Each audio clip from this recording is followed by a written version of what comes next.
For example, we shouldn't fight our traditional music because of a music that we don't own.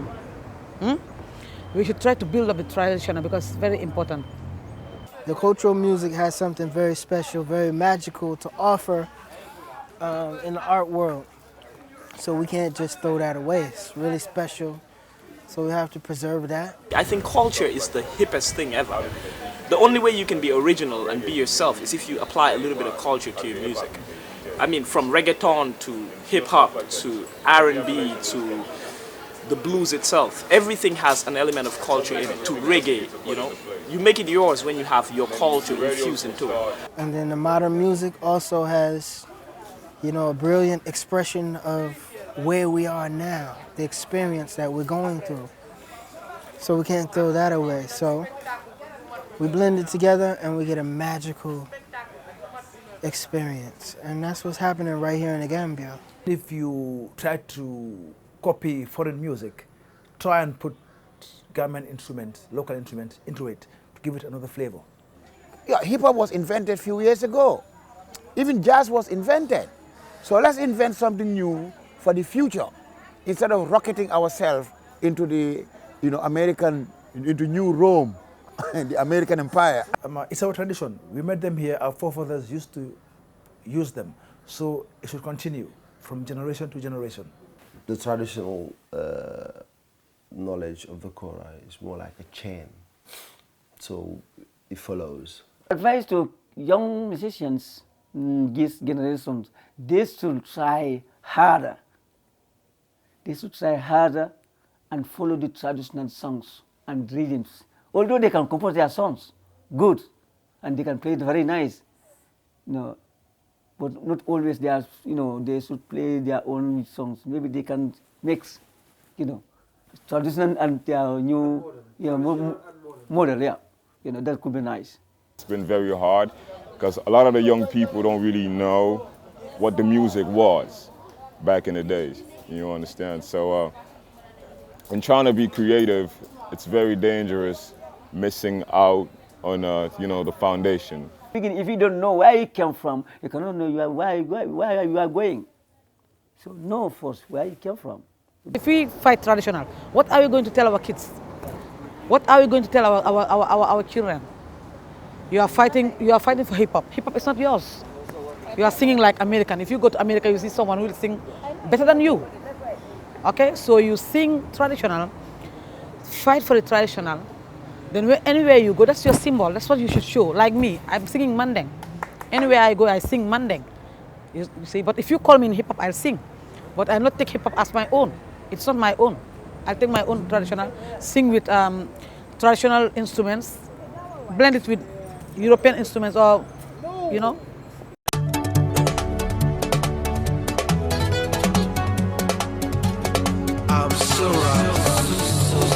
I just had an album out. It's like, I actually added my culture to the whole hip hop with like drums, chorus, and all that type of stuff. I happened to meet Huda Suso, and I was a big fan before I actually worked with him though. The way he plays the kora is just like, I never seen someone play kora like that. Okay, well, when Sura came down from England, before he came, he was hitting me up on Skype, and we were talking about working together, how we're going to do some stuff. And I told him, bro, we need to make some beats, just make some tracks, because these rappers will go crazy over some hip-hop beats with kora on it, and some nice African flavors, maybe some marimba and some different African flavors mixed with the hip-hop. Music, you gotta rep where you're from. And with hip-hop, it's all about representing where you're from.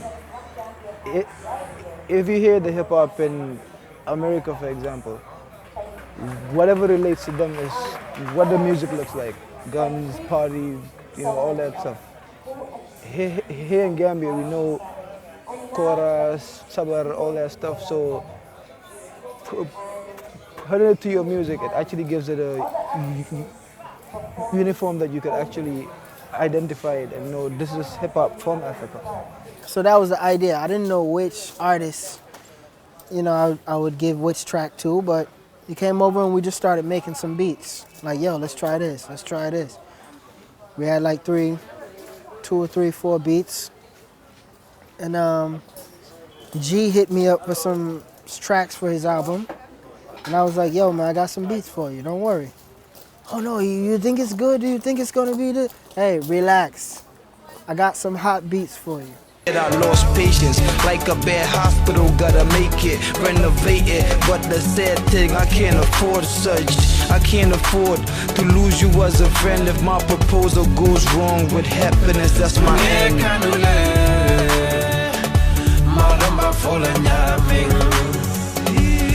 Like I did a song with a Gambian rapper called Jibu Balagay, who is a very, very good rapper, and working with him was really good, It's like you can see the talent and the blending the hip hop and the Afro manding and the ballad together. It just sounds beautiful,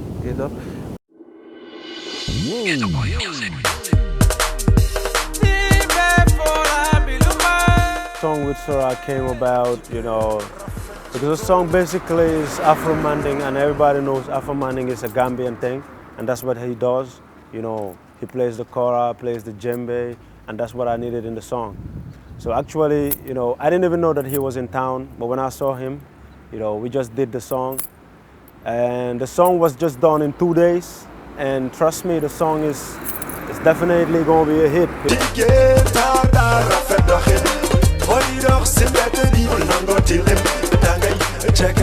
3 years ago, I did an album. That was my first album, Life is a Blessing. So basically, I'm working on my second album right now, and a lot of projects coming. This song with Sura was, one step ahead, because I know it will make a lot. So get ready. We are having more plays, unlike before, because nowadays you will see a radio station playing more hours of Gambian music, unlike before when they will be playing maybe less than 5 or 10 hours a whole week, which is not good for us. It's like foreign music was dominating, but now thank God, because we're having more airplays and people are feeling the songs and people are listening to it. So talking about the TV too, things are changing, just like the radio stations. Because before, for the TV stations to be playing our music, it was just some. And they'll be concentrating also sometimes on the foreign music, which was not good for us. It was not good for us, not because, to be selfish here, but not to be selfish, but the thing is, our music was lacking behind and we need to grow. So if we don't promote our own artists and our own thing, we will still lacking behind.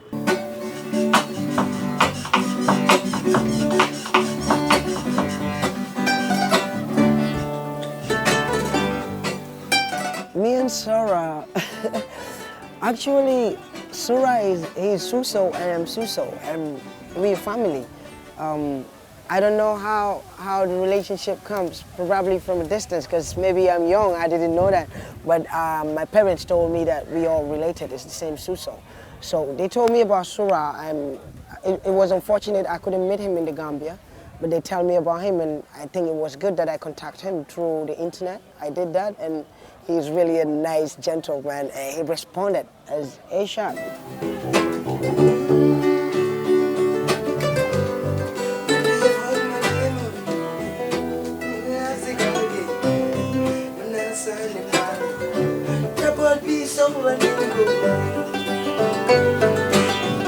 I try to tell him that I'm doing loads of projects in the Gambia and I want you to be involved in them. And he just gave me a green light. I sent him some of the tracks. He played some of the chorus for me on it. And then when he came to the Gambia again, I'm like, yeah, now this is the time for us to work. We did a track called Fame, and we did a track called Tankandi. Tankandi in Mandinka means save the children, yeah. Dindo Tankandi, that's what it means. He played wonderful on that track, and it's crazy. Lots of people like that song. I mean, the people that hear the song, they say, wow, this is really gonna. We're thinking of doing a video for it as soon as we can. Tangandi, Tangandi. Sama alfaletiwa alitangani. We need people like Shura more in the Gambia. I mean, in the music world as well, because the kora is a special instrument, and I think it's a gift from God to the Girids, and definitely Surah is one of the people that are maintaining that. So I am down with anybody who is maintaining that too. So, you know, I'll have to say salute to Surah. Thanks to Surah a lot. I'm hoping it's gonna be a great event, something that we're gonna remember, man, to be honest, man. And most importantly, y'all see that guy right there? That guy, I mean, he's my boss, man, you know what I mean? A brother, man, he's helping me. Yeah, man, hey, baba. We're going to say that throughout the night. Hey, baba. Suso and T Small Suso on stage. Can we give them some? Why, you don't have my parasa? Why, you're not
Bringing two cultures together is always amazing, you know.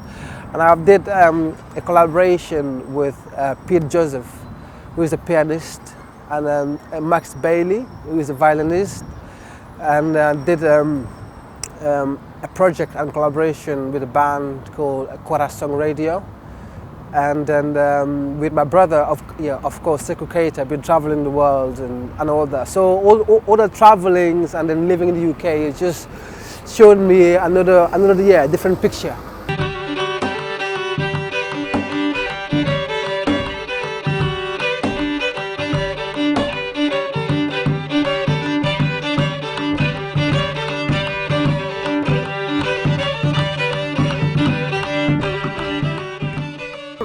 I met Max Bailey in Ziguinchor, in the south of Senegal. He came with my brother Modou. They came to Ziguinchor, and then we met there, briefly actually. And then when I came to England, we met sometimes, and then we rehearsed together, just kind of jammed together. And we both like the culture, the kora and violin together. So we thought to take it seriously, and then start doing gigs and recording and stuff.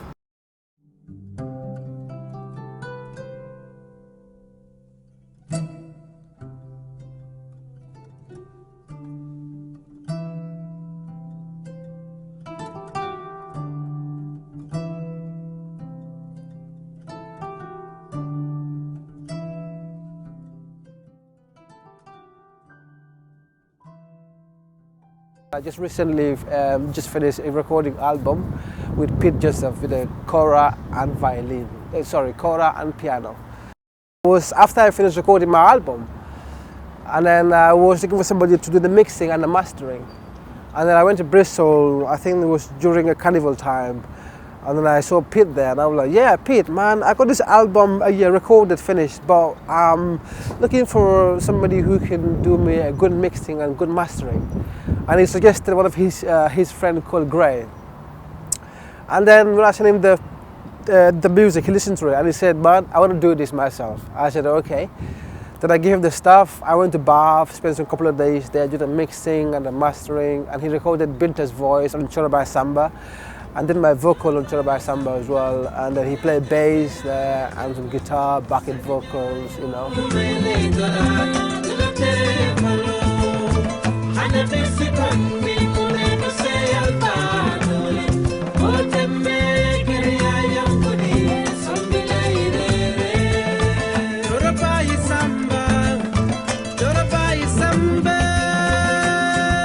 When I came here, I got a chance to collaborate with musicians, you know, and to me that's achievement, that's my dream, to break the barrier and to be able to play beautiful music with other people from different parts of the world, with different background, different culture.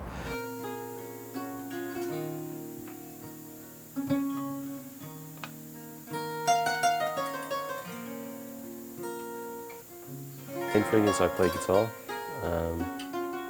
nylon string guitar, steel guitar, electric guitars, and Sura wanted to record his debut album, Sila Kuta, and asked me if I could help out.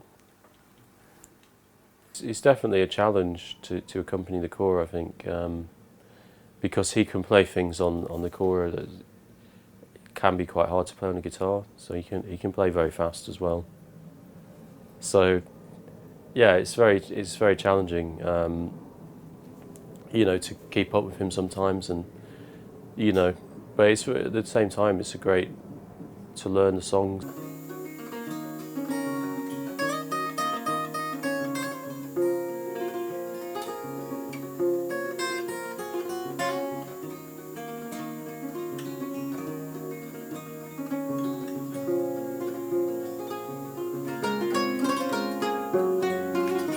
Well, it's interesting as well. Like the kora itself is a very fascinating instrument. It's like a harp, but it's got two planes of strings. And yeah, I attempted to build a kora as well, which because I wanted to have a kora myself, and I thought, well, there's no kora shops around, so I'll try and build one. So that was a bit of a challenge. I think Sura's got my prototype here. This one I'm not going to play it now because it's very out of tune. It needs some attention. But this is my prototype kora, and it has, as you can see, it's got no calabash, no gourd, but you know, it's still okay for playing on your own. You don't disturb your housemates because it's not very loud. And then I bought a traditional kora and then changed the neck on that as well. Sura's got that one. This one. So this is a traditional kora, but I built, just like this one, I built the neck and then transplanted it onto here. So it's, yeah, it's not a bad kora, is it, Sura? No, it's not. It's a very nice sounding kora, you know? Yeah.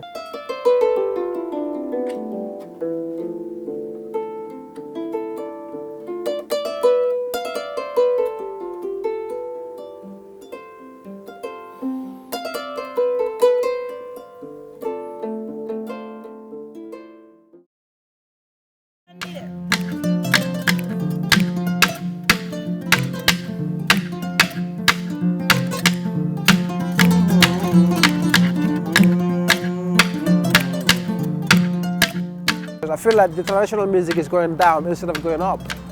So somebody have to stand and to give it to the young ones to actually get it and then grow with it. That's our identity as Africans, you know, because every country you go, they have the traditional music. And if we leave that behind, then we're lost. You see what I mean? So keeping that tells that's us, that's our identity. So I think it's very, very important to hold on to that and to develop it.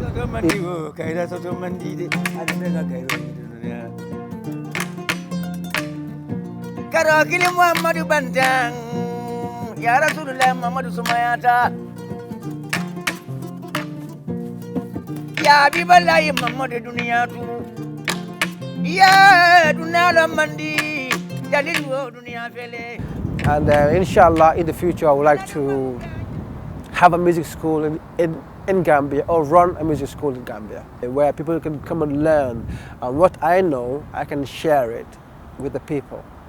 Yes, I was born in a Giran family, and my role is to carry on the traditional music.